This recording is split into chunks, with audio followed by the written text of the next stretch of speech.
Call to order the April 26th Oregon City Parks and Recreation Advisory Committee meeting. Introductions, starting with Sean. Sean Datchler. Mike Mitchell. Lisa Novak. Doug Neely. Karen Morey. Roger Fowler-Tice. Phil Lewis. Pete Walter. Great. Thank you. Next on the agenda, approval of the minutes. Has everyone had an opportunity to review the draft minutes? Yes. Comments, changes, objections? I'll move to approve it. I'll have a question afterwards. Second. I'll second. Okay. Motion approved. What's your question? And He had a question. Oh, I'm sorry, Doug, what was your question? Well, the minutes refer to the owner of the Blue Heron site, perhaps having his fees and taxes paid within 30 days. This is within 30 days. that is correct, and I'm not sure if, I think the information that we received was around, within around 30 days. That's so what it it's says, a little bit really. more flexible. And I have not heard an update on that recently, but I know that was his intent. One of these never-ending stories. Hopefully not. Anything else? Do we have a vote? We had a first and a second. I don't Aye. think we had a. Aye, yeah. Yeah. Aye, sorry. Yeah. Unanimous. All right. Minutes of the March 22nd, 2018 PAC minutes have been approved. Item 4 on the agenda, any citizen comments or issues and items not on the agenda? Excellent. No? All right. Item 5 on the agenda, 5A. Metro Parks and Nature Planning, Newell Creek Canyon. Mr. Rod Wozniak? Thank you.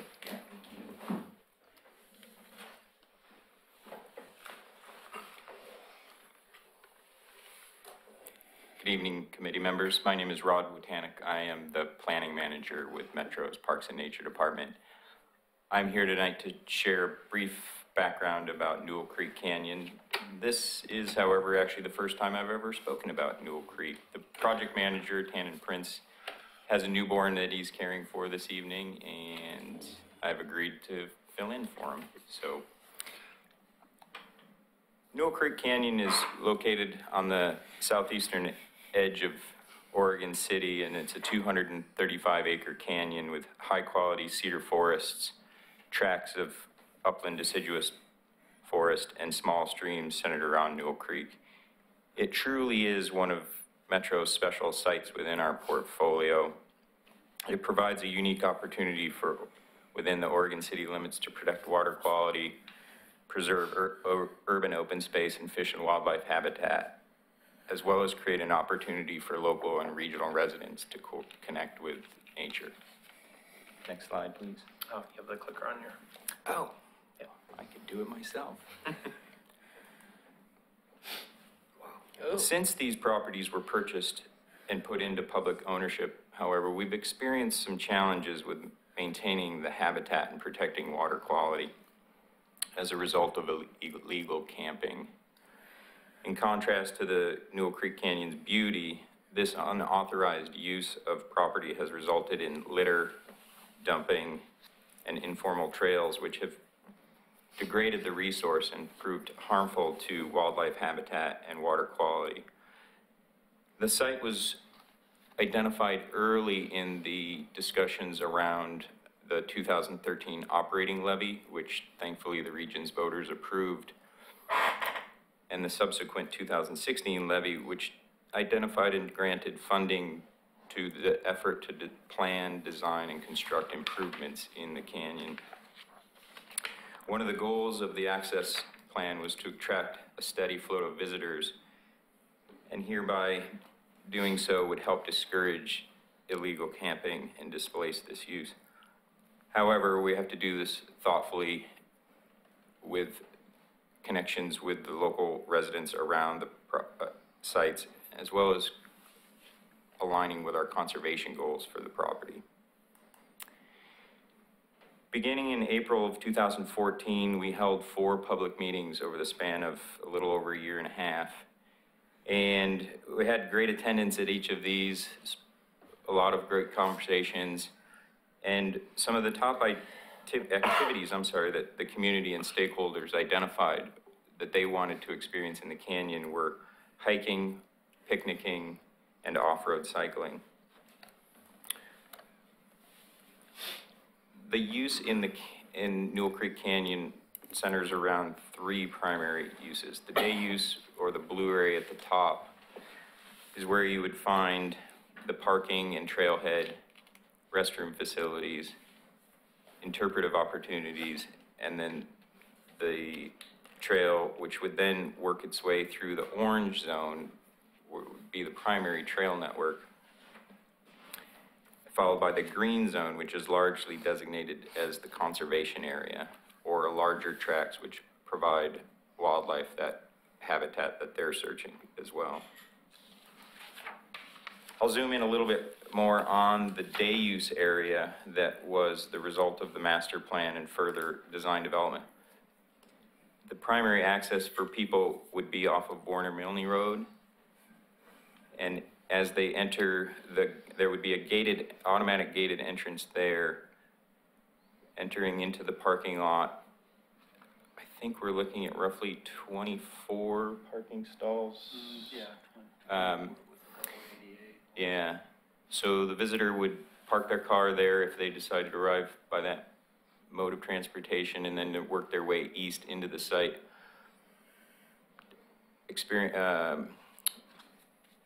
Having the opportunity to use a restroom and then get oriented to the site with the kiosk there designated as number 2, and then entering into the formal trail network. The only opportunity, unfortunately, to provide a truly inclusive, accessible park experience would be on this upper canyon rim, however. That's the only area in the project that has grades that would facilitate people in wheelchairs or those that may be less abled. So we would have a small trail loop where they could approach the canyon rim, look out over the edge. There's overlook is proposed.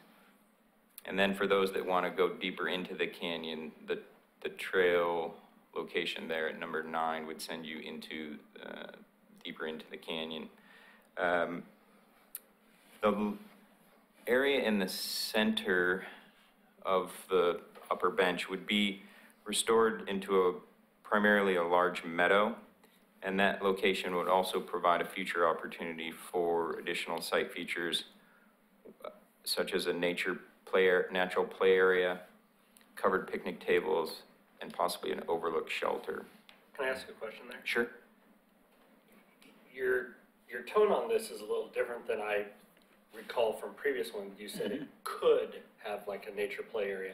I thought that was in the plan and it was, scheduled for one of the phases. It is. Okay. It is. Okay. I'm sorry. When funding becomes available. Gotcha. I Okay. think our current budget, we're hoping to do the trailhead, parking, restrooms, some of the street connectivity areas there off of Otter and Beaver Lane, and then the trail system. I wish we had money for everything, but those are still in the master plan. I just don't think we'll be able to do it as a result of first phase. I was just catching the tone and maybe misinterpreting. Oh, So yeah. I was No, thinking sorry. like it was a possibility rather than an active piece of the plan. It's an active piece Good. of the plan, yes. Thank you for catching that. The trail network would consist of roughly 3.5 miles of trail. 1 mile would be designated as hiking only, and that's shown in yellow. 1 mile would be designated as off-road cycling only, and that's highlighted in blue. And then there would be additional 1.5 miles of trail that would be shared use between hikers and cyclists. That's shown in pink. The other significant elements that would be built as a result of the trail network would be bridges and overlooks, and those are shown with the yellow, bright yellow circles. just, I guess a comment. Sure. Because I know this plan is all well said. The hiking trail itself looks like it has a loop, but the little piece of that spaghetti there isn't hooking in to another part. What I'm talking about here is right up there. Is that really intended to hook into the? Yeah, I think that's Okay. just a graphical, Okay. it's just, yeah, I think graphically it's just not represented, but And the the intention would be. multi-use trail there, that is for both, for I guess, In paint. everybody. Mhm. It goes to the overlook, but it doesn't look like you can really loop around it unless you're on a bike or something. I think that's correct, yes. The one at the top says secondary entry, that actually goes into Gale's addition. There's housing there It's where that correct. orange star is. Correct, at the top of the graphic, Yeah. yes. Yes. They show that in the previous ones going into Okay. Gales Road. That's a nice idea. Okay. Yeah, that would be a neighborhood connection. We wouldn't provide a formal trailhead with parking or restroom or any of that. We would provide a entry kiosk with wayfinding and regulatory signs. Yes. Yeah, Rod, is this still kind of conceptual, or is this what's going to get built? This is a conceptual graphic that has been further refined through field layout and consulting with a professional trail designer, geotechnical engineers, landscape architects. Those have progressed into a set of construction documents, which are approximately at 90% level right now. Okay. I think this just is the easiest graphic to read, Yeah. if you will. The reason I'm asked, and I struggled a little bit with the idea of a multi-use trail, but from listening to people who know more about that than I do, I'm convinced that it'll work. But as I look at this, if I'm a hiker and I leave the day use area, I'm on a lot of mixed-use trail before I get to a hiking-only trail. So I'm wondering why, just as you come out on the purple trail from the day use area, you're very close there, parallel to another part of the hiking trail loop. Why is there not a little spur there for hikers to get over to the exclusively hiking trail instead of having to go all the way down? Is that a topography thing, or do you know? That would be my guess. If Tannen would here, he probably could speak to that precisely. My guess is that trail is further down into the canyon, the yellow trail. It- Okay. We try to build with the contours Sure. rather than fall line trails. They're just not sustainable. Right. But I get your point, yeah. That's a great question. I was wondering if maybe we can even have a follow-up answer to that. Sure, I'd be very curious. I can get back with, Through email. Good, thank you. yeah. In an attempt to have both user groups be able to use this successfully, we would use a number of different methods: signs, trail designs, trail design features themselves, and approaches to the intersections, as well as adaptive management to, again, have those two user groups meld nicely.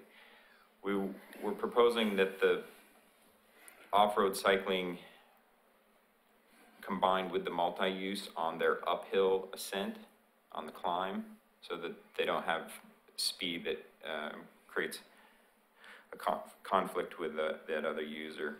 So directionality will be important for that. And the professional trail consultant has been helping us think about how we would approach that from a trail perspective and still be able to slow the user down so that they can understand what's expected and navigate those situations. You have You have a stream indicated down, the lower part down up in the middle, down into Newell Creek. A lot of these streams are highly incised because they serve the stormwater Yeah. purposes of the city, because it's an old neighborhood and they didn't really have much in the way of detention ponds. Is that the case on this particular stream, or do you know? Is it heavily incised, and is there anything that can be done in terms of the flow, if it is? I wish another one of my esteemed professional colleagues, Brian Vaughn, was here. He's our natural Yeah. resource scientist for the site. He would know better. I've been on the site several times. I have seen where the stream seems to be incised. I know that we're trying to replant in through here, slow that water down as it comes onto the site. I know that where it enters in a stream channel, it's a little bit more difficult to regulate that flow, but I know he's actively engaged with restoration of the site and has a strong affinity for fish and trying to protect them and give them their greatest opportunities for a quality existence. If I could add. Sure. Yeah, the conservation plan that's associated with the site plan is very detailed, and it has a lot of information about that approach. Share that with you as part of the narrative. Okay, good to know. I have a question. I see that there are a lot of, many surrounding homes and residences. Are there any concerns about, people making their own path to the trails and causing environmental harm to the environment in that regard? People finding shortcuts. I imagine that that's inevitable, but are there any concerns about that, or? It's often a concern.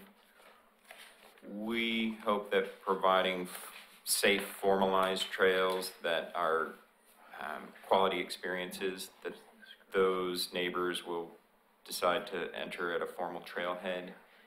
I think the grades in here are also not very favorable. It's quite steep once you enter into the site. It will, over the course of the years, we'll learn more for sure. Yeah. There have been situations where we've had to react to social trails after they've developed, but we've found that by at least having a formal trail system like this, we're able to provide an opportunity for people to safely move through the area, and we can choreograph that more and minimize our impacts on the resource. But time will tell as well. And we'll probably have to use some signs, some fencing, if that situation occurs. I don't know if you have a mouse. If the mouse is available, you probably can scale in on it. The first map you showed where you had the overlook, I guess the phase one of it, what area is that?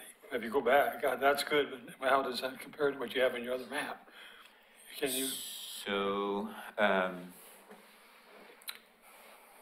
this area, it's the day use area. Yeah. That overlook symbol where there's the icon of the person looking at the, would probably be roughly about number 8 at the center of the graphic on the right side. That's probably that overlook location. Okay. But this plan view graphic here is a further refinement of the master plan, which reflects surveyed topographic information and more real world information or on the ground information than we had when we did that plan graphic or conceptual graphic. Did I get your question? More or less. Okay. And Rod, if you need, or if you'd like to, I can pull up the ArcGIS system on the screen, and if you're interested to show more of the topographical. Yeah, there's a lot of contours that are stacked up in that. Yeah. Yeah. Just curious if many of you have had a chance to take a tour into the, I know you have, Doug. Have any of the others? I have not. I wonder if we could arrange that. Well, I know we could arrange that. I wonder what a nice sunny day would be that we could make that happen. I I'll go would to the like that. Overlook. That'd be interesting. I actually have not visited the trail site. I've been in other parts of Mill Creek Canyon, but not really there. Okay. Let's arrange Yeah, I that. would love to. We could do it That would be great. with the Natural Resources Committee. Yeah, I can set something up. Would you be the best point of contact, or should I work with? Yeah, we can work through me on that. Okay, great.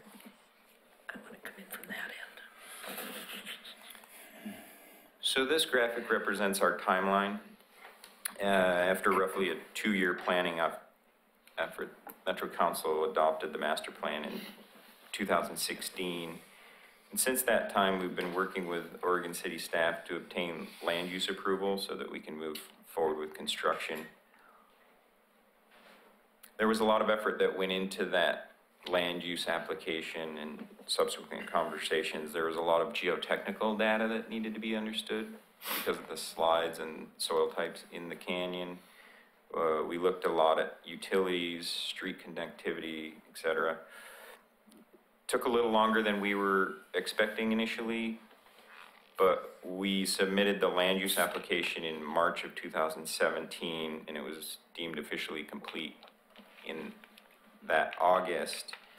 And then following discussions and negotiations back and forth with city planners, we received the conditions of approval late last month, and we've been working with our landscape architect and engineer to incorporate those conditions into our construction documents, which we hope are completed by this summer, and then we'll submit those for development permits.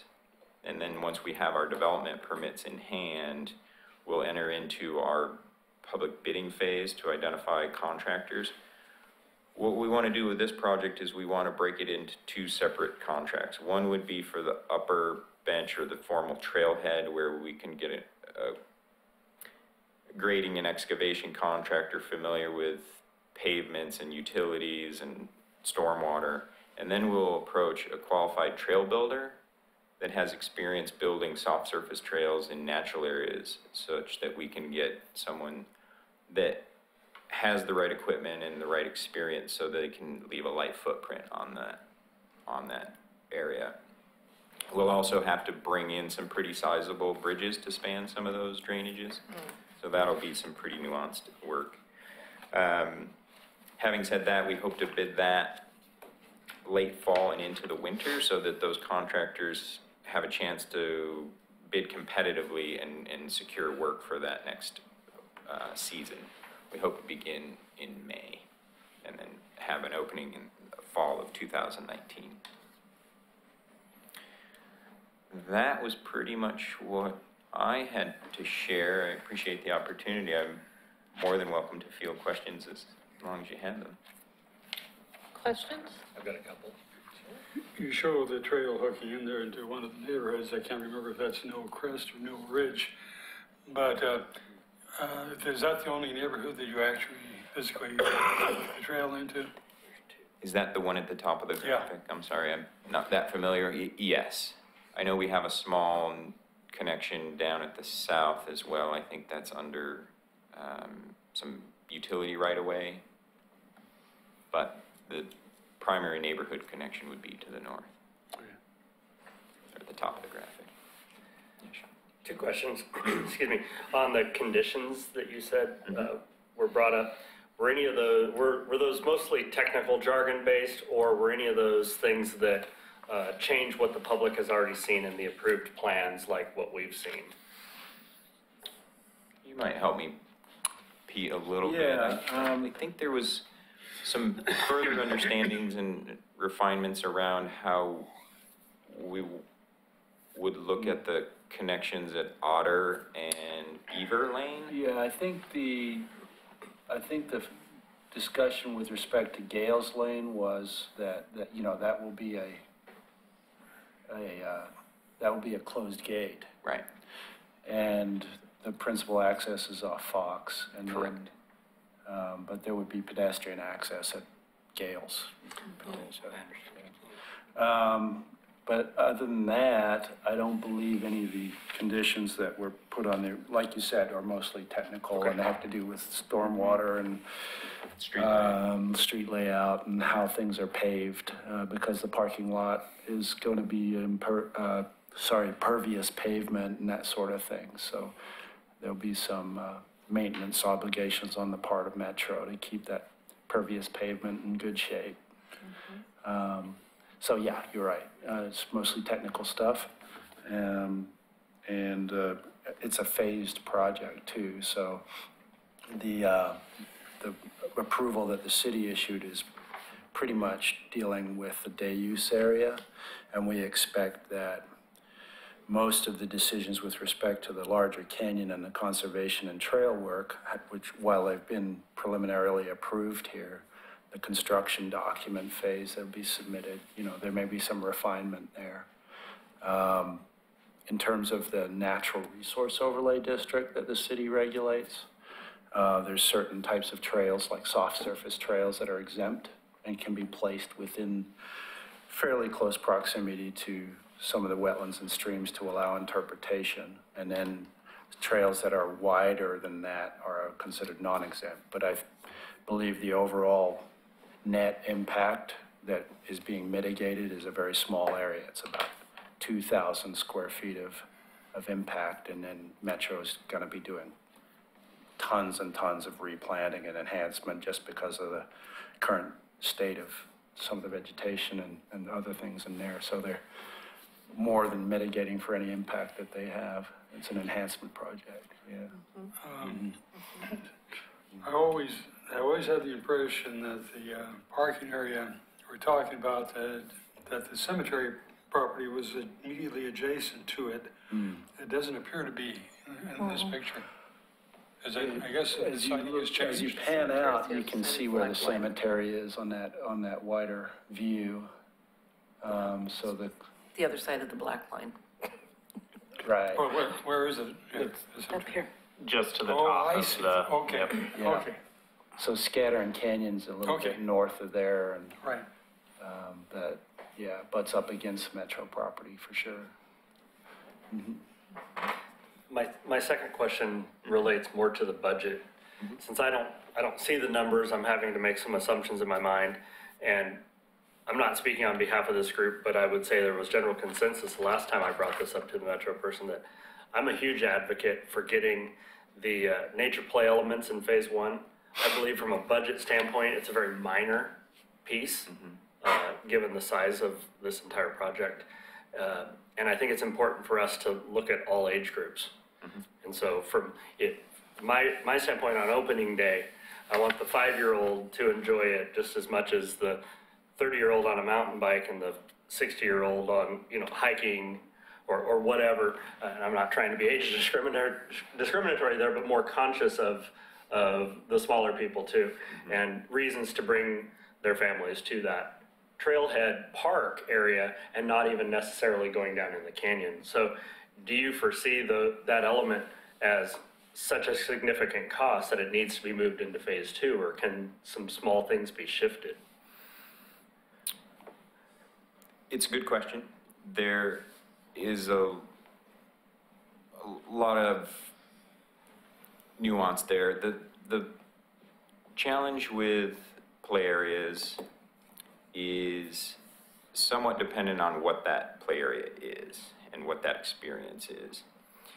If a child's feet leaves the ground with that play experience, you immediately have to put in safe fall surfacing, and then you have to regularly maintain and monitor and make sure you've addressed any hazards.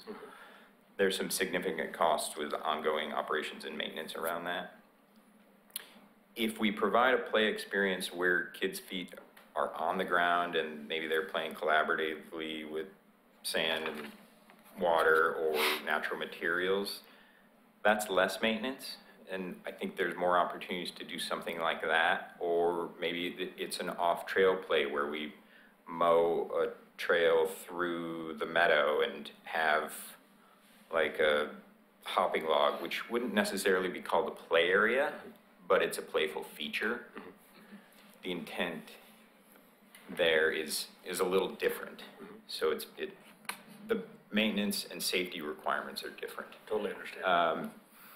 We have some experience with nature-based play and have been involved with groups through funding measures and nature and neighborhood grants where we've worked closely with them and have good experience. And I'm hoping that we can find some playful elements to put into the trailhead in this upper area.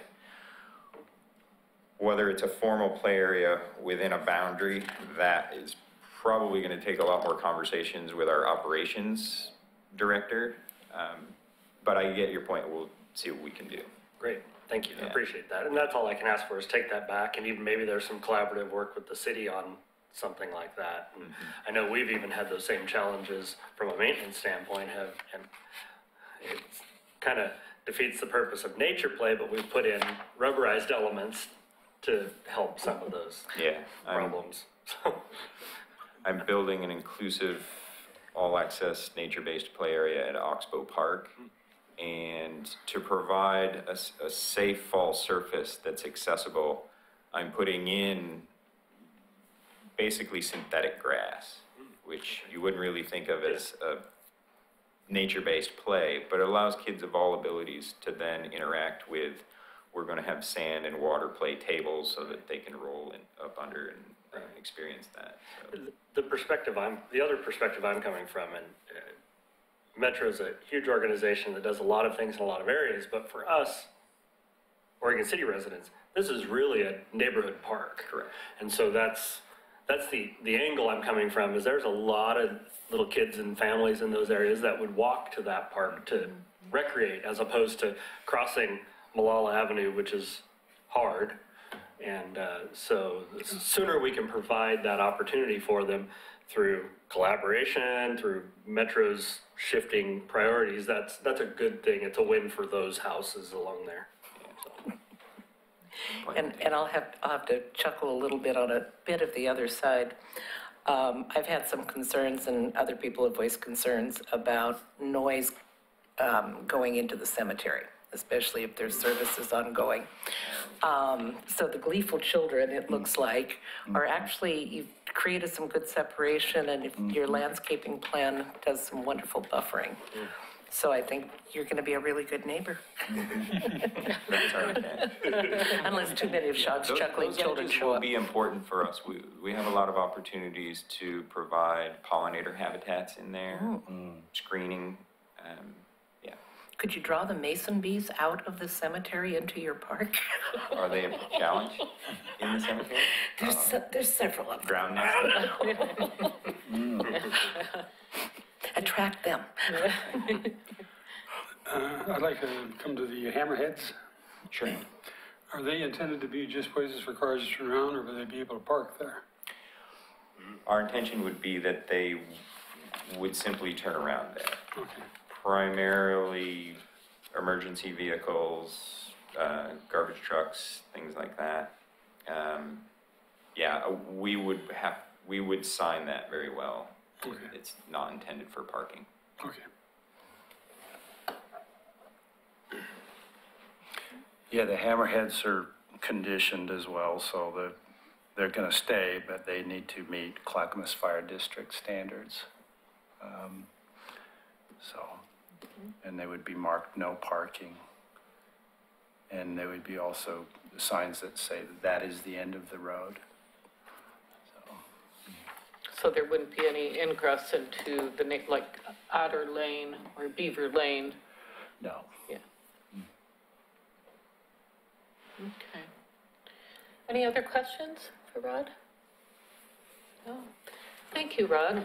Well, I would like to thank you, and I thank you for your service to your community. I do have some destination guides that Metro produces and the latest Big Backyard that I could leave Great. up front. Yeah, that'd be great. Thank you. Thank you. Thank you so much. And we'll look forward to a tour. Yeah. Thanks, Rod. Yeah.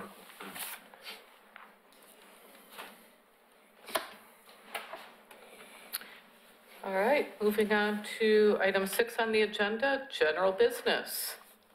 Item 6A, PrAC goals update. So with Chris gone this evening, he was coordinating the PrAC goals update, and so suggested that we might punt this to next month. And so we will, if agreed upon, move forward with that. All right, any objections to that? Okay, very good. All right, item 6B. Buena Vista House, did I say it right? Not according to some people. You say tomato, I say tomato. No, I'm Buena Vista, I like Buena Buena Vista. is, yes. Buena Vista, Buena Vista. Buena is bueno. I say Buena. You can also say Buena Vista. Buna. Yes, that's planning, chair of the planning commission, Buna. Oh, yeah. So a little update on the Buena Vista House. We have been holding stakeholder meetings with that group, and we most recently had our second stakeholder meeting, which happened on April 16th. Our initial one was on March 19th. We also held a site tour and opened it up to this body as well, and had, I believe Lisa came out for that trip. We'll also go to Atkinson Park and the Buena Vista House on our June park visit. So we'll have plenty of opportunities to view that site and view that facility. So out of the second stakeholder meeting, we had a couple of items that we will, homework, as it were, for the group moving forward. The city's been working on getting estimates for the work that would be required. The building official wrote a letter, a memo for the city staff as well as the stakeholder group of the work that would be required if the house were to reopen to the public as a public meeting space. So using that letter, we've worked with a couple of different construction firms to visit the house, walk through, and provide a rough estimation of costs that would be required to get the house into a position where it could open up to the public as a public meeting space. We had one firm that came through, and we have received their estimate. The other two firms have walked the space, and we're waiting on an estimation, which should come in next week. Todd Eislin is working on a refined scope of work. So our scope of work we've been working off of is the letter from the building official and needing to open it as a public space. So that's a very, very, very rough scope of work that we've been working off of. Todd's working on a refined scope of work, which would include some of the call outs of the specific things that would be required, ADA access, some structural work to beef up the foundation and the structural components attaching it. A lot of it's not attached properly. We have some electrical needs at the site, as well as some plumbing needs. The ADA restrooms would need to be improved, access and entry both into the building as well as the pathways entering into the building from the parking area. So he's working on that and is hoping to get a draft version of that back to staff next week. So we'll use that and make further refinements, and then try to get a couple of firms to come out and give estimates on what that cost would be. The other work that's currently happening is Denise McGriff and Bill Daniels, on behalf of the McLaughlin Neighborhood Association, are coordinating with the McLaughlin Neighborhood Association as well as with the Oregon City Park Foundation to put together a working group to move forward with things like a vision and plan, work plan for what would be required to move forward with improvements to bring it up to a position where it could open to the public. Over the next couple of months, we would have a presentation to PrAC, and then have most likely a recommendation from this group to move forward to commission to either spend resources and commit additional time and energy into opening the house and doing all the work that would be required, knowing the cost estimates that we have, or some alternate plan of action moving forward.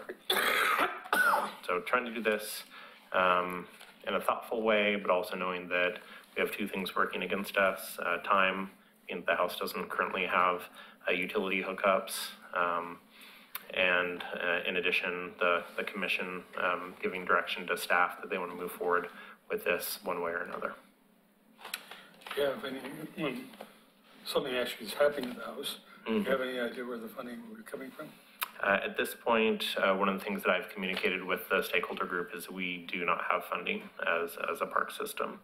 And so there will have to be alternate funding strategies, be it through grant or fundraising, or if it is a high enough priority for the city commission to find alternate funds in some capacity, but the Parks Department does not have the funding that would be required to move forward in any We don't substantial have to worry way. about a city commission trying to use our SDCs then. No, that would not be a funding source for this. And Karen was on that group. Karen, was there anything that I missed? And Nope. Roger, you were there as well. Good summary. So we will have probably a more substantial update at the next meeting, I'm hoping, knock on wood. And knowing that our June meeting is going to be our tour. So more than likely, we'd like to try to hit that May meeting. Great, thank you. All right, item 6C, Willamette Falls Legacy Project. Great. So Willamette Falls Legacy Project.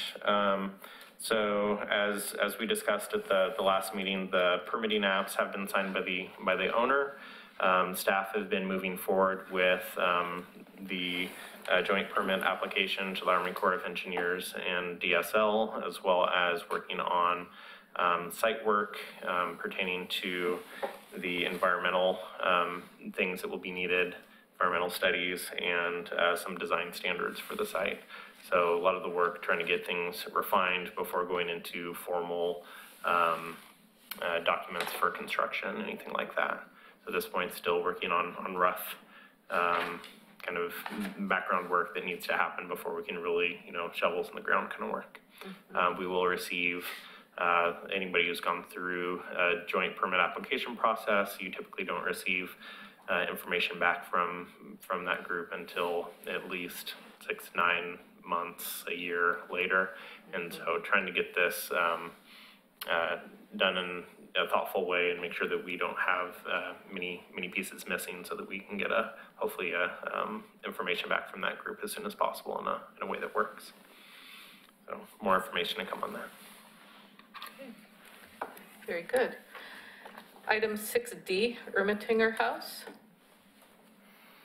So the Ermitinger House, we did receive, as you're aware, a direction from the City Commission to move forward with hiring a half-time FTE position to help manage the house and the operations. So we have posted that position, and as closed, we've conducted interviews and are very close to offering a position. So hopefully we'll have somebody on board by mid-May is our goal. We have a June 22nd, 23rd opening for the Oregon City Heritage Days event, which is the Rose Festival sanctioned event. And then we are planning on our grand opening event happening on July 7th, Saturday, July 7th. So very feverishly behind the scenes, working on trying to finalize the furniture plan and layout, the interpretive panels, trying to work with Mr. Neely on helping us out with our grand opening ceremonies. So a lot of excitement, a lot of build up to the event. We're very excited to get things going and have the house open and available to the I public. will not be flipping a coin, however. Thank you. You weren't part of it anyway. Oh, well, they're gonna have me there anyway. But it's all right. Are you sure? Are you sure I wasn't there? There's no note. That's not what I'm asking. Are you sure I wasn't there? I am not positive. Okay. My memory fails me. It's been a while since I was there. I have a question, just in regards to the part-time position. Is that year-round or only through the summer? Yeah, it's a year-round half-time FTE. We have not confirmed if we'll have any kind of shut down in slow periods or anything like that. We started with a base point of looking at the National Park Service and how they operate the McLaughlin House, which they're typically closed down for January, February, because it's a slower time typically. But it would be a position that we would be open for a majority of the year and definitely have enough work behind the scenes that even if we were closed for a slow period during the season, we could still have opening for school groups, or, you know, it would probably something that will be a little bit flexible with that timing. But at this point, we're planning on being open year round. Great, thank you. All right, item 6E, citizen-initiated projects. Yes. So I have a very, very short PowerPoint presentation.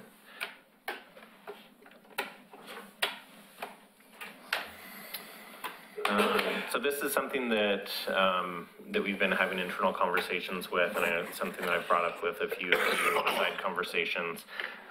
We often get approached by our very dedicated, well-meaning citizen groups and community groups that want to improve our park system, and we very much want to work with them to improve the park system, but we have never really had a process for how to interface with those groups when they come and bring ideas to us and the things that they want to do. And so we reached out to a couple of different organizations, a couple different agencies around the state to see how they interact with citizen groups and community organizations, and tried to develop a process. So we have a draft version that I'm going to hand out to you in just a minute, but I want to kind of walk through some of the current projects and some of the planned projects moving forward.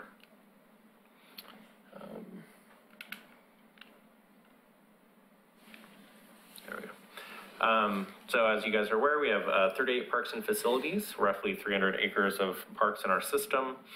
A lot of those are, you know, in neighborhoods, and everyone that uses our parks typically has a park either in their community that they really enjoy, or have a favorite park within the system that they really enjoy and want to see improvement. So we have many fans within our system. In addition to the parks, we also have facilities including our Pioneer Community Center, the pool, the Ermitinger House, and the end of the Oregon Trail property. So some of the citizen-initiated projects that we're working on this current fiscal year, the Promenade Wall Cap project, which has been completed, the Cove Invasive Removal project, which is on urban renewal property, but as the land manager for the city and adjacent property owners at Clackamas Park, working very closely with that group on the Cove invasive removals, just on the other side of the bridge and near the Water Resource Center. Additional projects working on the Ladderette Park Phase 1 development at Ladderette Park, the Waterboard Park invasive removal project with the Park Foundation, and the Wesley Lynn scoreboard installation with Oregon City Youth Sports. So these are all projects that are primarily through the Oregon City Enhancement Grants, and that's a great program and a great way for us to have an impact using our budget in a way that makes the most sense using additional funds. So when we have these projects and we have a commitment from organizations, it makes a lot of sense for us to work with them, but it does include additional work, and it includes a lot of process around how to make that work happen and how to best incorporate resources from the city.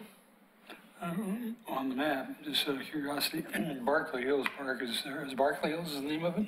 Barkley Hills Park? Yes. It looks like there's two parks there. Are they two? It does. Part and parcel of the same park? Mm-hmm. Yeah. So they're not fully connected. There is the developed section of the park, and then there's additional natural area that's So, fine. but I always visualize them as being connected, but they're not. No, yeah, they're not fully connected.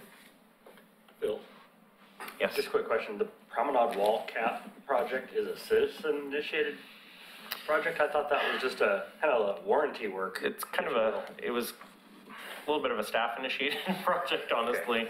I did include it on here because it fell within the community enhancement grant application, so it was more of a staff-initiated project, and we worked closely with planning and Public Works to facilitate that.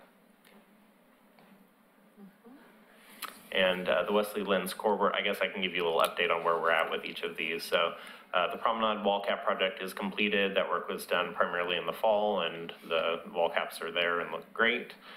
The Wesley Lynn scoreboard installation, the boards are in. I have not been there recently, but I hear the boards are in, and there's a little bit of work on cleaning up the site still to be done to beautify the area. The Waterboard Park invasive removal, I've been working with the Park Foundation. We have received bids. We'll begin spraying this spring, probably within the next couple of weeks. They've done a ton of work on removing ivy around the trees so that we can spray the ground area and be as minimally invasive with the spraying technique, so without having to spray up into the tree canopy and having further damage to areas that we're trying not to spray. The Ladderette Park Phase 1 development, we have a depave event happening in June, and we're doing some architectural and engineering work to figure out the access piece to the upper section of the park, and so we'll need, because of the grade change from the lower section to the upper section, we're going to have to do some access work, which was not fully developed during the initial grant process. And then the cove invasive removal is primarily done. They've done a lot of the rock work on the trails. We are still seeing a lot of encampments in that area still have coming out and doing some enforcement work actually this week. So these are the 2018-19 citizen-initiated projects that are anticipated. Go through these. The cove invasive removal project is an ongoing project, most likely reapplying for funds. The Oregon Trail Experience, working with Clackamas Heritage Partners at the end of the Oregon Trail property. The Buena Vista House Repair, which is an ongoing project and would depend on approval from the City Commission. Ladderette Park Phase 2 development, which would include installation of the play features, resurfacing of basketball courts, additional planting beds and beautification. The Waterboard Park invasive removal continuation, so that would be once we met with the contractors, they recommended that we do a multi-phase spraying process to make sure that we continue to knock back the invasives. So that would most likely include spraying in the fall, as well as another application the next fall. And then at the Promenade, we have two different projects.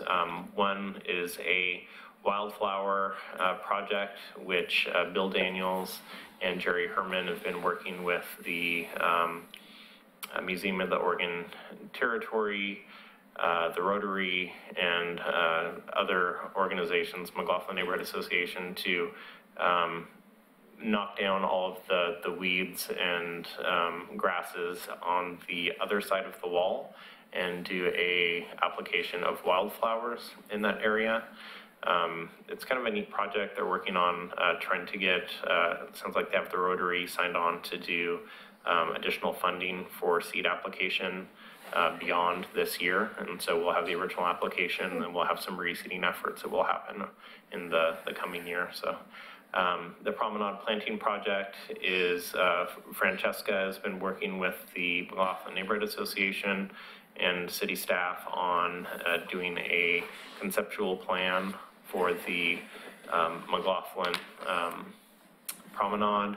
Additionally, with that, the city was successful. The planning department, Kelly Reed, who's right now out on leave, but applied for a grant to do some survey work at the park, and so we were successful and received a $7,500 grant from the state to do some survey work at the Promenade. So we're very excited about that, and that will assist us in moving forward with the planning project as well, provide some additional information as we move forward.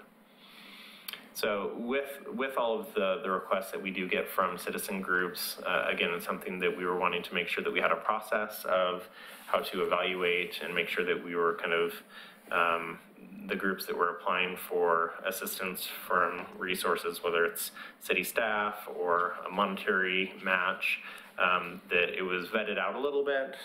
So I'm going to hand out a draft version of our application and that we'll start using in the coming months as we receive interest from community groups or citizens that want to make improvements at our parks. It'll just make sure that it is vetted a little bit more, that it's a refined thought process, and that we're not missing anything along the way, both as staff or the community organizations that are requesting assistance from city. So the pieces it goes through is, is that something that you're looking at a specific site? What type of space do you need? What is your budget? Do you anticipate ongoing operations and maintenance? How will that be facilitated? And so there's a process for them to kind of go through and think about all of those pieces. Some of the agencies that have used it have said that it's been a very easy and well thought through process, and it helps the groups to really hone their proposal before they come to the city, and then additionally as you're moving forward, helps you to make sure there's no miscommunication or misunderstandings between the two groups. I'm going to make a request. Yes. Because we've been involved in it with Greater Oregon City Watershed has been involved in the Abernathy Creek Park for years. One more project. And so, so we're an existing group that's been working, and I'd like to see an arrow. Yes, I know. Yeah, I should have. See, you guys do such a good job of coordinating everything. I don't even have to think about it too much. So we're lucky to have Doug Neely on board to help coordinate that. Yes. Actually, our coordinator coordinates Rita Baker. We do get the team out there. Yeah. Great work on and actually, if it's hand-invasive species removal, the Oregon City Junior ROTC is a great group. Oh, yeah. They do really good work. We filled up a whole dumpster this last a weekend ago. Oh, really? Wow. Yeah, so. Planning's going in the fall. Yeah, and working on another grant through Greater Oregon City Watershed Council, and Rita has been fantastic and helping to write letters of support for our grants, and so a lot of this is this is all good work, and it's all things that we want to be able to do. It's just looking for a way to help streamline the process a little bit and make sure that there's no miscommunication and that we have a plan in place moving forward. So we're anticipating starting to use this. If you see things that you don't think make sense, or if you think could be changed or tweaked, feel free to send me revisions through email. I'd be happy to hear them. Great, thank you. You're missing our planting down on the Waterboard Park too. Yes, yeah, see, we have so many, yes. Although we're getting close to being finished with this, so.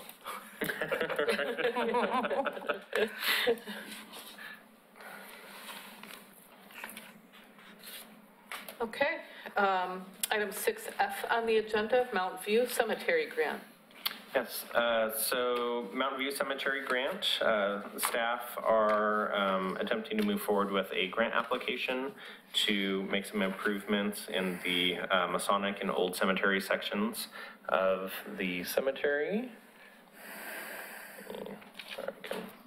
There we go. So they're anticipating making repairs of 21 headstones within the cemetery. The grant applications process closes soon, and so the request from staff is to authorize the chair or vice chair to write a letter of support for the process. And so, if you are willing to offer that support, I would greatly appreciate it. If maybe we can have a motion and a vote. All right, do we have a motion? I move that we write a letter of support for the It's actually the State Parks Historic Cemeteries grant that staff is working on an application to. Second? Any objections? I guess technically I am supposed to actually call roll on these now, so I will call roll. Dashler? Aye. Mitchell? Aye. Novak? Aye. Neely? Aye. Maury? I, Fowler Tice? Aye. And motion passes. Thank you. and I can help with wording if anybody needs that. Okay. Item 6G, Library Park. So a couple different pieces on that. So as you're aware, I sent out an email to the group. The City Commission approved the name change from Carnegie Library Park to Library Park. So as of April 18th, it is now Library Park again. With that, we have a couple of signs that are going up on 7th Street and 6th Street on John Adams. The 7th Street signage will state Oregon City Public Library in larger block, and then in smaller block will say Carnegie Library and Library Park. The signage on 6th and John Adams will say Library Park. In addition to the large signage for the park, as we went through the naming subcommittee, it was a recommendation that we look at additional interpretive displays that would be in the park that would tell a little bit of the history of the park space, the library, how things kind of came together, the recognition of the contributions of John McLaughlin, as well as Andrew Carnegie in a way that made sense. And so I believe that came up, I think Doug brought that up and wanted that as one of the pieces as we're having the conversation for the official name change and recommendation to the City Commission. I think that's a great idea, and I was been working with the library director, Maureen Cole, as well as her working with her library board on a way to make that happen. We had a gentleman who passed away recently, and his family contacted us to see if there was an opportunity to place a park bench in the park. And if you spend any amount of time at that park, it is full of park benches, and they're well benched, yes. But with knowing that we had an opportunity for interpretive panel at the site, we recommended that, hey, maybe we do something a little different, and instead of a memorial bench, we do a memorial interpretive panel. And so in memory of this gentleman, Carl Clapp, doing an interpretive display which tells a little bit about the history of the site. His wife was very happy about that recommendation and sent out notification with all of his family and friends, and they've been receiving donations to move forward with an interpretive sign. We've got a little bit of a bank built up on that, and we think we're pretty close to being able to pull the trigger on that as an organization. So, and speaking with Library Director Cole, we talked about the process of setting up a committee to look at the signage. So what it would say, what it would be. And so she has an individual from the library board that is committed to working on this subcommittee. And I would ask if we might have a volunteer from this group that would be interested in helping with that as well. How fast can this hand shoot up? Oh, yes. I've given Mo a lot of information on the history of the park, but unless somebody else is chomping at the bit, I would love to be on that committee. Great. Please do. I like that. Excellent. So I have Karen down to assist on that project. So we'll probably come back with an update at the next month, but we'll start moving forward with planning that out. So thank you very much, Karen. Great. Item 6H, other general business. I think we had a note regarding Filbert Run and the natural resource overlay. Yes. So Mr. Neely asked if we can add this item, so I'll turn it over to Doug to kind of walk us through. And I'm going to put the visual up on the board so that we can see what we're talking about. And I think, I was hoping to get another map of this. There's actually a something like that. Yeah, this is it. There we go. That's I it. was like, Pete's got some over Tom on many occasions has mentioned that there is a misapplication of the natural resource overlay on this particular park. Well, it sure is. Yeah. This here is the overlay that was put here, and no, yeah, this is the one. The green line. The stream actually, which is an intermittent stream during stormwater events, comes down into this area here, and then it flows into what is this a stormwater outfall? It's a stormwater outfall that when the stormwater in the pipe is too great, it bubbles up here and then it goes back into the stormwater system down here. This area is heavily incised. You'll see little stripes going down here, which in some places these are, looks like where it's water is running off developments and coming into the system. Doug? Yes. Make more red. Nothing is wrong with your Was I using the wrong pen? No. Anyway, so the overlay is in the wrong spot, and when the Natural Resource Committee actually put in its letter of recommendation, we actually brought up that point to see what can be done, particularly in terms, perhaps some vegetation that would not be trees and so forth. This is an intermittent stream, but vegetation that would work in this area, but also dealing with this heavily incised area here and whether there's some way to slow down the water that goes through that system and that incises it. When we take our tour of the parks, you'll probably see that, and it's a problematic. So Tom brought this up on several occasions. I know that. And It was 8 years ago that it was going to be changed on the maps. yeah. Well, that's the one thing is that maybe. I will tell you the city applied for a grant this year to Metro to actually fund looking at these maps one more time, but they also sent in 2 other grant requests, and I think it went on to the bottom of the stack as far as Metro is concerned. But the point is, when we have the capability of doing some of these things piecemeal, and in terms of us working on Filbert Run in particular, maybe we can get this piece corrected and actually do the kinds of things that these overlays are intended to do. This ephemeral swale. There are hundreds of. The water, I'll tell you, when you have a storm event there's a lot of water coming through it, even though it's for a very short period of time.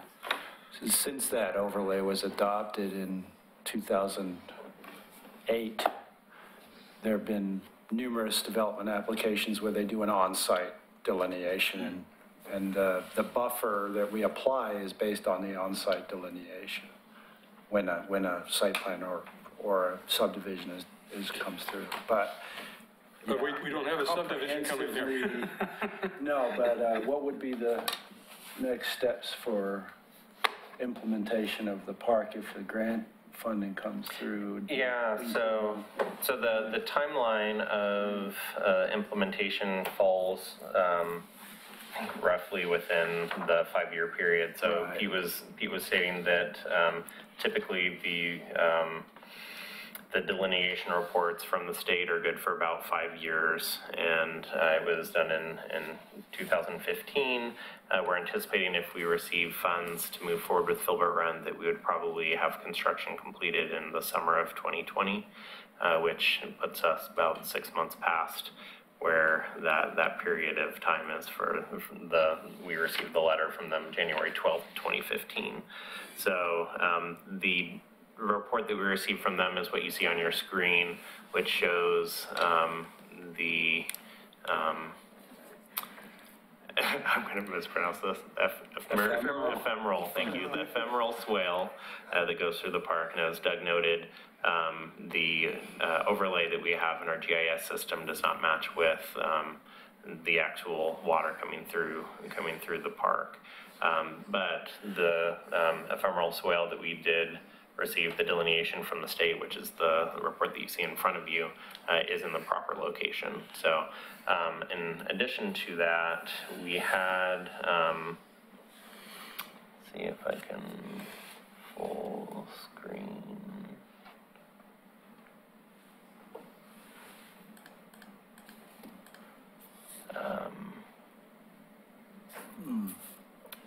So we have, so this was on the master plan for the park, the conceptual master plan, which additionally calls out the more correct location of the swale, as well as shows the 15-foot vegetative corridor that would be required through our city code. So we're anticipating that we would have to have a corridor in that area. That's part of the plan and would be part of the construction if we move forward. But definitely making sure that we can work with our GIS system to make sure that the overlay on our maps is at least noted for when they do have the funding available to make those improvements, that it is made appropriate.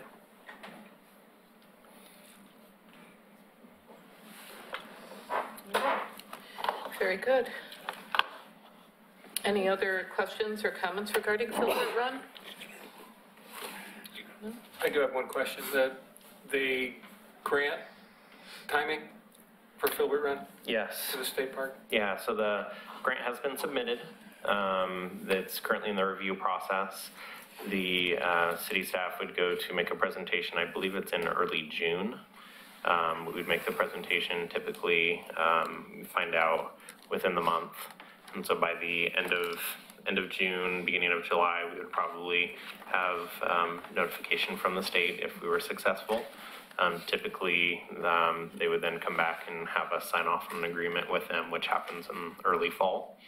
And then we have 2 years from the timing of signing off on the agreement to have the construction completed. So we would anticipate again, so that would be notification in fall of 2018, construction completed by summer of 2020. Thanks. All right, thank you. Any other general business? Oh, I'm sorry. No, I have two. Generally, at the beginning of the meeting, we kind of would address members that aren't present, and we've got 3 out, so I just thought I'd bring that up. Yeah, and my apologies. So Chris is not able to be here tonight. He's not feeling well. He's ill. Troy had a work meeting and was not able to be here, and Bill is out of town on vacation and not able to be here. And they all did notify me in advance. Yeah. Great. And then the next topic, could you touch a little bit on the news this week of the maintenance facility?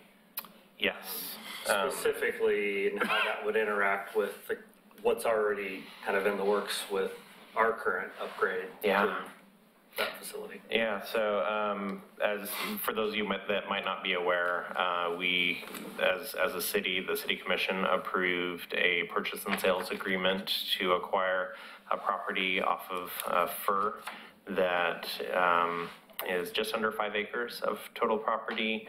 The purchase price of $7.1 million. The property was purchased primarily for public works, but it's a large facility and would also have the ability to provide operations space for the park operations staff. And so knowing that we've been looking for a permanent home for the park's operations staff as well. That's one particular point that the commission was pretty excited about, and something that honestly we're pretty excited about as staff is the opportunity of having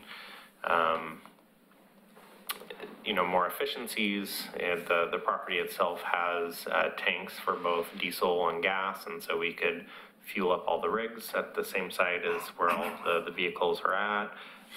We would have ample storage space, very large warehouse spaces that are located there.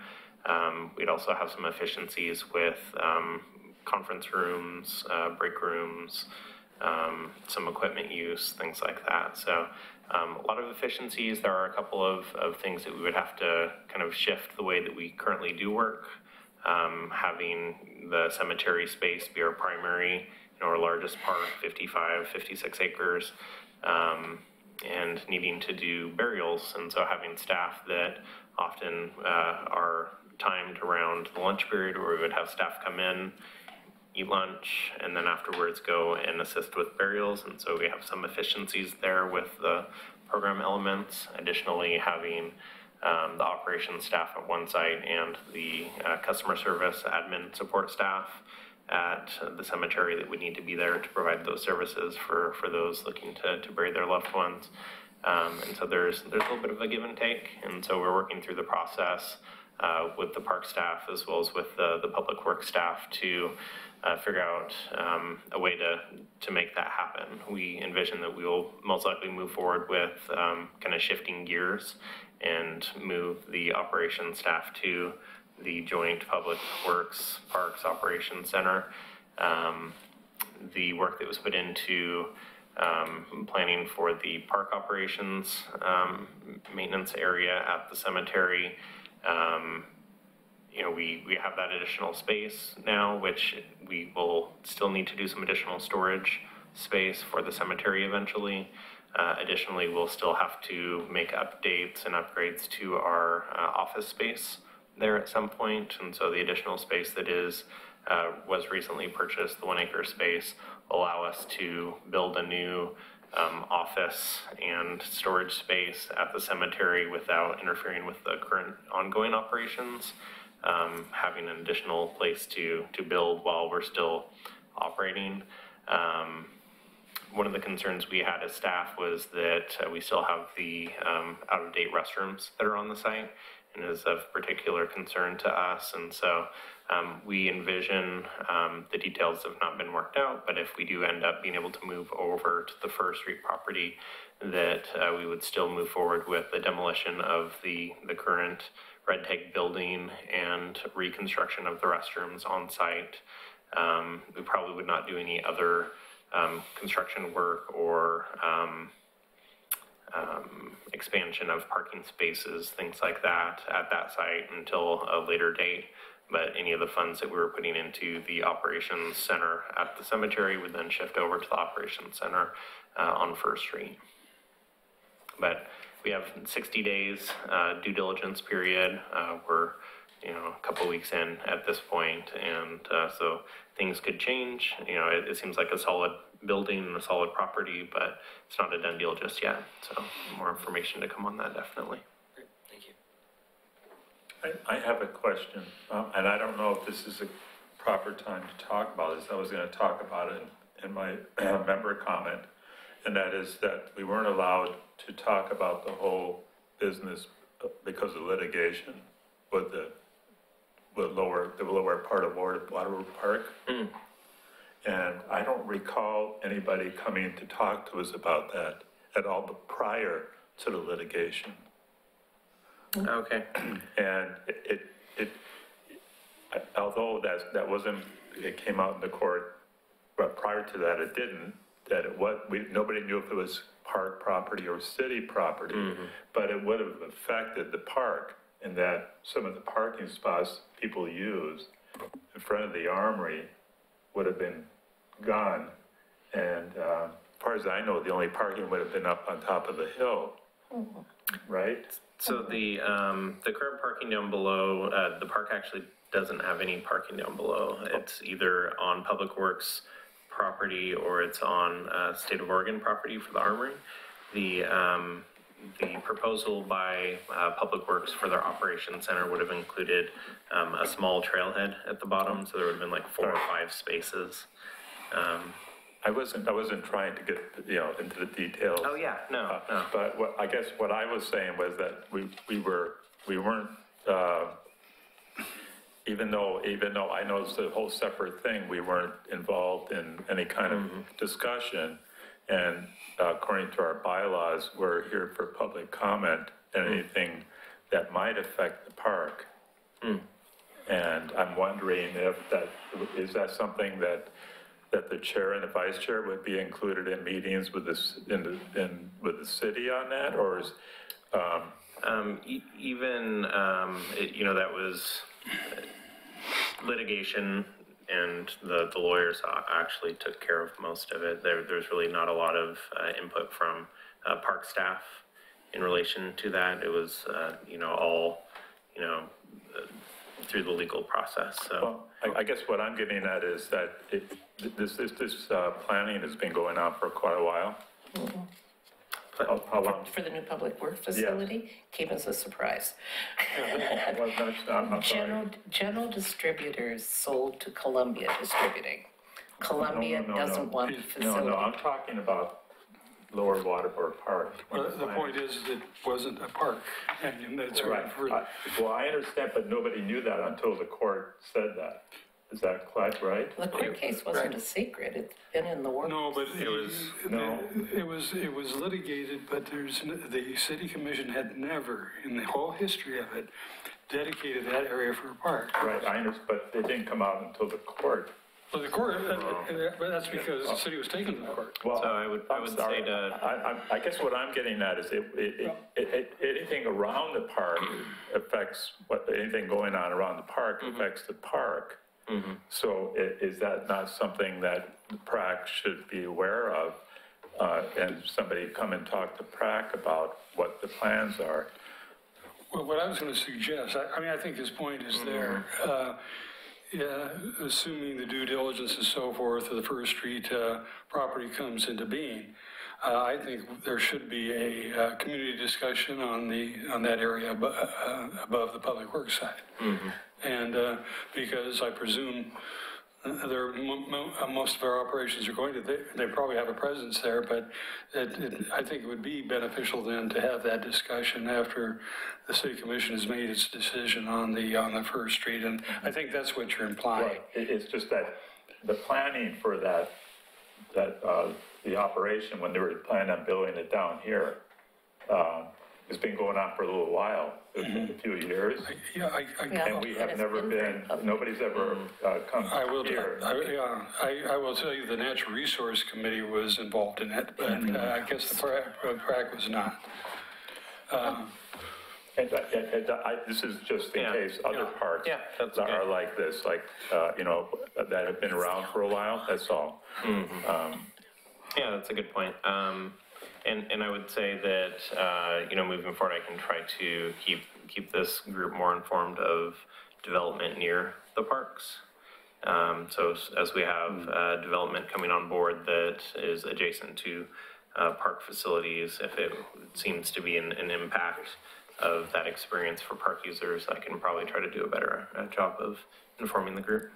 Well, and I can almost reassure you, every other park so far that I've looked up has a deed restriction or a dedication.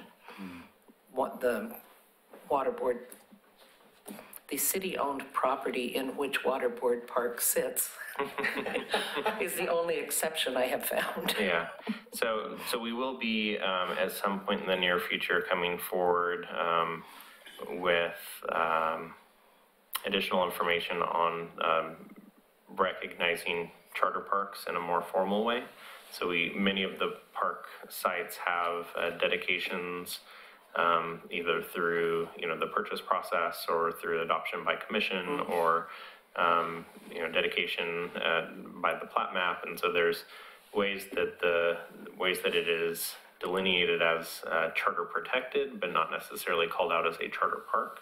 And so we are going through, I think we brought this up a couple of meetings ago, we're going through a process of looking at every city-owned property in our system and detailing, do we have the deed, when was it platted, what is the delineation between, we have some that abut city property with park dedicated property, and so there's a lot of wiggle room, a lot of gray area on some of our facilities. Being an older community, we have some things that we need to get refined a little bit. So at some point in the near future, we'll be coming back to this group to kind of lay out here's what we have. This is the process we're going to have moving forward.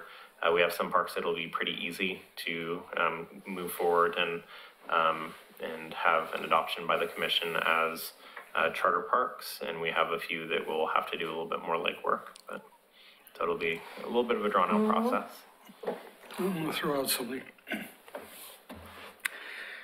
As the development of the east side of the cove goes forward, it hasn't yet, Yeah. but as it goes forward, that area will only have one owner at that point. There is I guess a device called a local improvement district.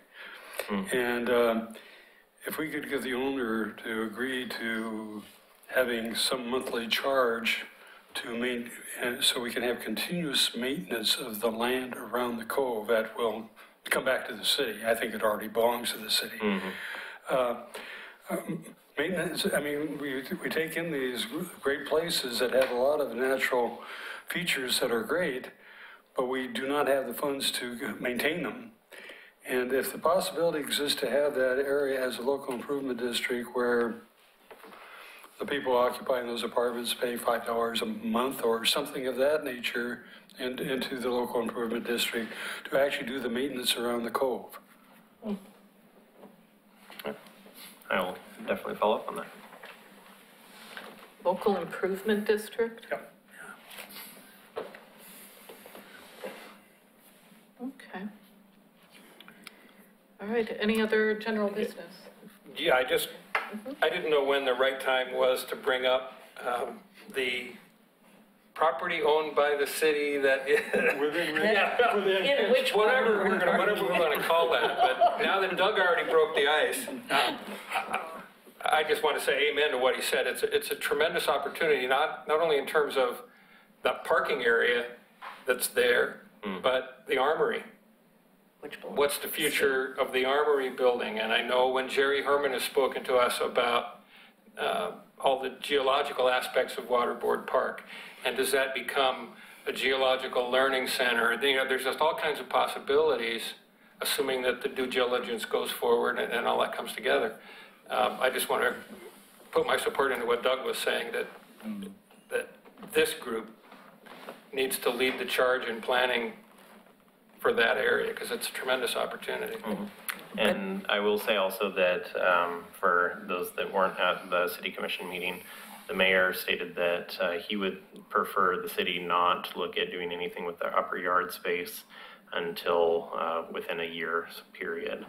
Not to say that that's exactly how it will happen, but that is his preference, is that we wait a little bit and then reassess. And keeping in mind that the court decision is that the upper yard is not part of the park, We understand. and the armory belongs to the state. And the armory is currently closed because it was closed when all the other armories were closed for lead. So. My understanding, it might not be still current, was that the state was going to clean that up and then wanted to essentially hand it off to the city. There's a lot of rumor that I'm not sure how much fact there is. Yeah, and I haven't been involved in those direct conversations. Okay. I just wanted to add, as far as the land use aspect goes, you know, the Public Works Master Plan application expired because it was incomplete for some time. You know, they'd come and shared it with various groups before they applied for land use application. So you saw a lot of the conceptual layouts, and then they applied, but there were various reports that were needed in order to be able to review it properly. And because of various reasons, the lawsuits, et cetera, you know, the timing of that didn't happen. So they will be coming back and applying again for a detailed development plan and an amendment to the original master plan in order to be able to do anything. Yeah. And at that point, there'll be further public engagement. Okay, thanks, Pete. Anything else? General business? Okay. All right, moving on. Item 7 on our agenda, member reports. Sean, would you like to start? I have nothing. Nothing, okay. All I have is a quick question for Phil. How are the name suggestions coming in? Yeah, we have, last I checked, 380-ish. Really? Well, 380 individual submissions. I'd say we probably have about 12 different names. That's terrific. Okay, how do we campaign, Sean?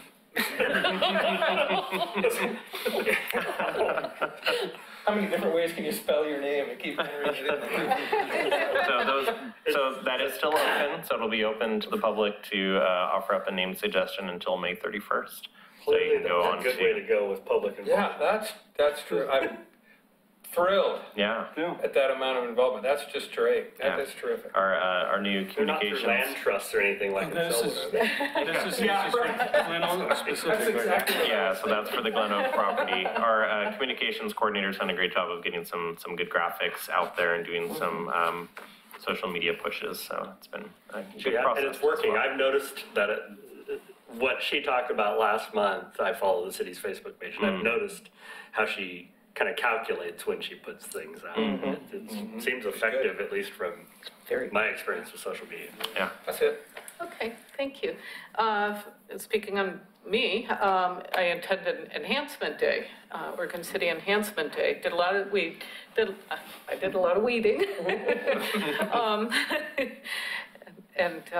But it was really a great turnout. It was a lot of fun and really proud to be a part of the Promenade Project and Enhancement Day.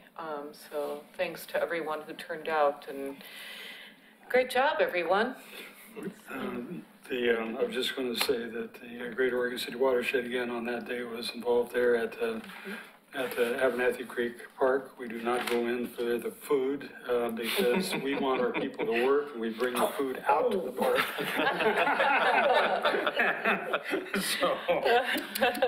So we bring out pizza for the workers at 12 o'clock and we have a little bit of fruit there, but they started work at 8:30. Work longer.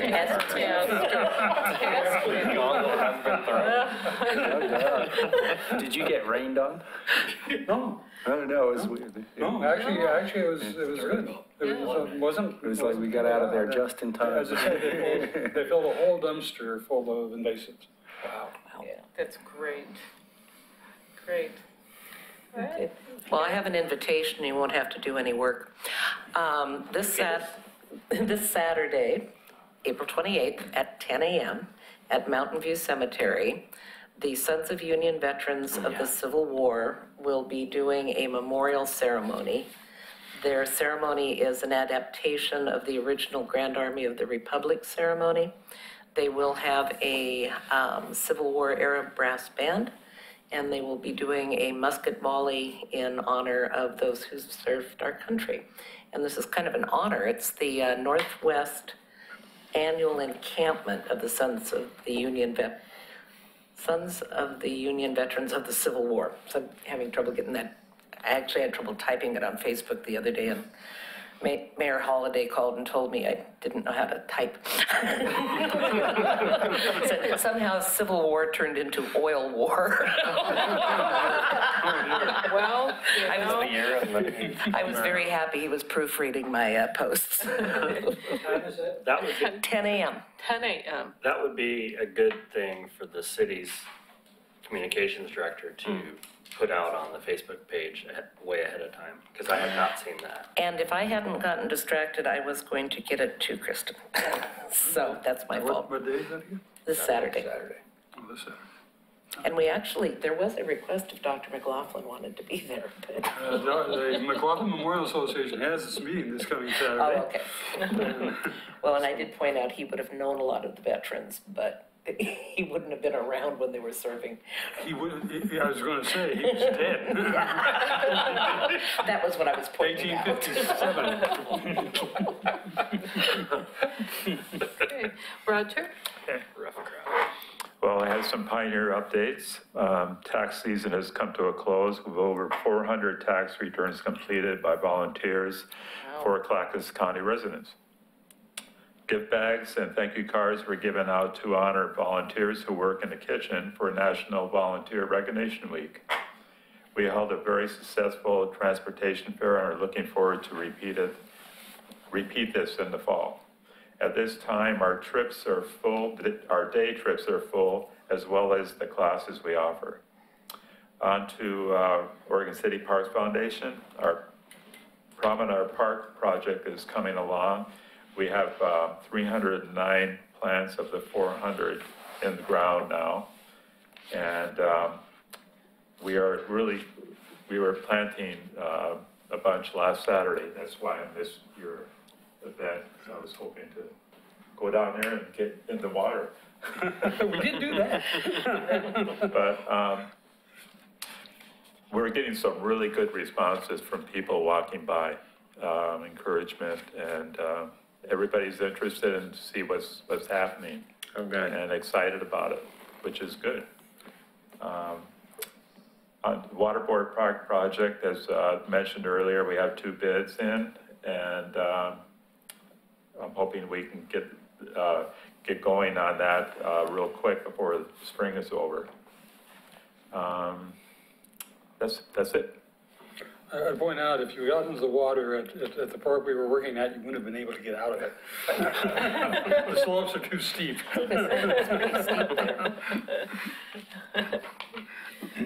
All right. Item 8, staff reports. Okay. So the recreation reports were emailed to you by Denise earlier this week. The McLaughlin Kema Trail, just wanted to officially notify everyone that the second reading of the ordinance passed on April 4th. So both the interim and the permanent trail alignments have been set, and staff will be working on trying to determine next steps for the interim trail piece, which should be an ongoing process over the next couple of years. Can I ask a question? We've got apparently that trail going along McLaughlin and the permanent trail too. Mm-hmm.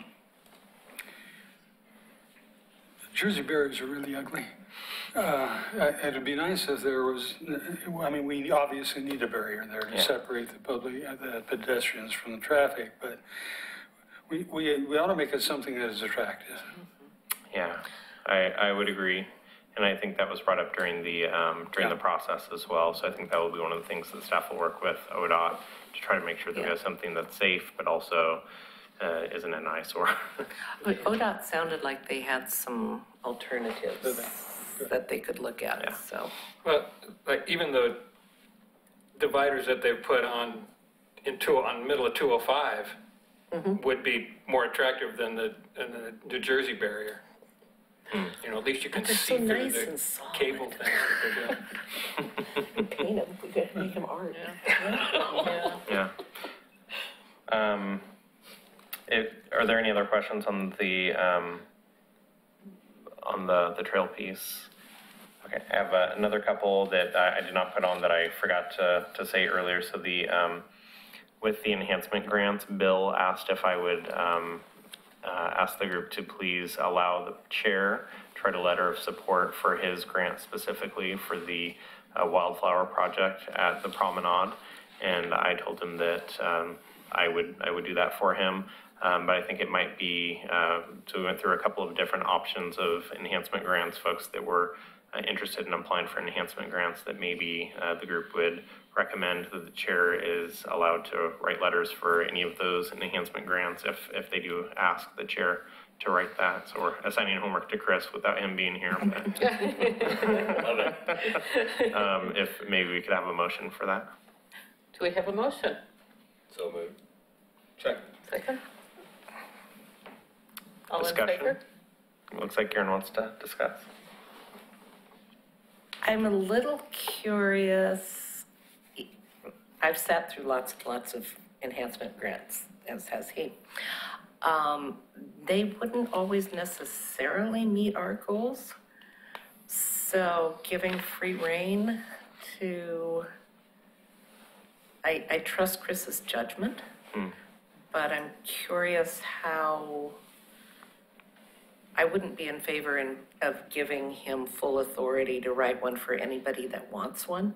I think we need a process for everyone to kind of see what they are. I would say, I guess, for the ones that we've discussed at the meeting tonight. So I'm not sure if there's other applicants that are planning to move forward with enhancement grants, but if of the ones, and if you have concerns over any of them, we can make a another motion. I would limit it to the waterflower. It wasn't that one down there, to the wildflower one at this point. And what do you? Would they be park related? Is that what we're looking for? But you don't know who's writing them and what they're asking for. So I made the motion technically. Let's clarify what the two or three are. Yeah, so we have the ones that are moving forward or attempting to move forward. We have the wildflower seeding at the promenade. We have the planning at the promenade, which we have a larger kind of conceptual plan on what to do with that space. We have the Ladderette Park project, phase 2, which would include the access and the nature play elements. We have a Oregon Trail Experience, which is in partnership with the Clackamas Heritage Partners at the end of the Oregon Trail property. Had the map. We also have. It was all the ones on that slide. Yeah.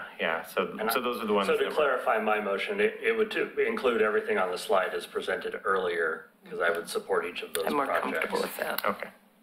Okay. Great. So we have a motion and a second, unless there's further discussion. All in favor? I have to do a roll call. Oh, sorry. that's right again.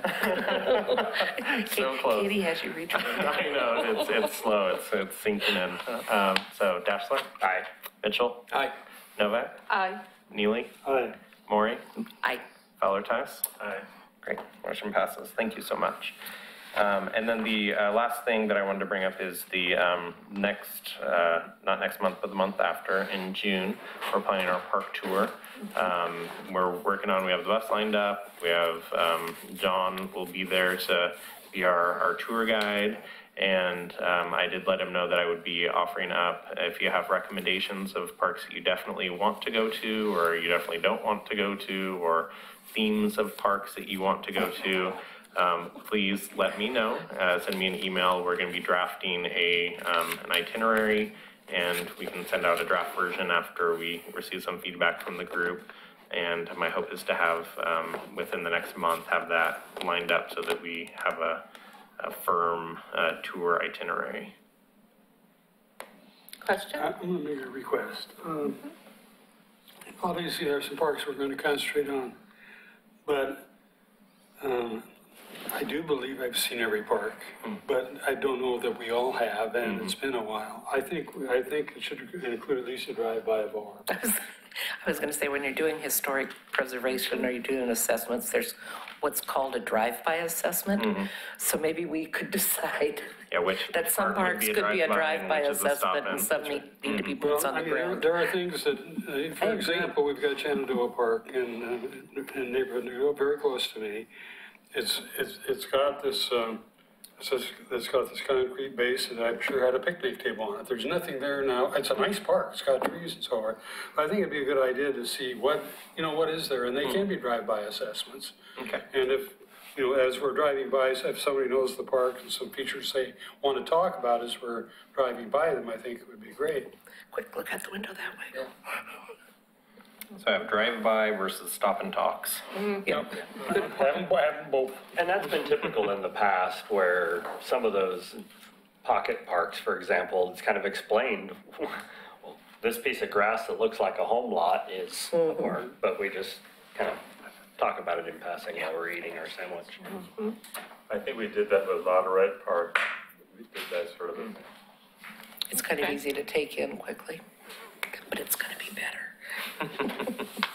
All right. Any future agenda items?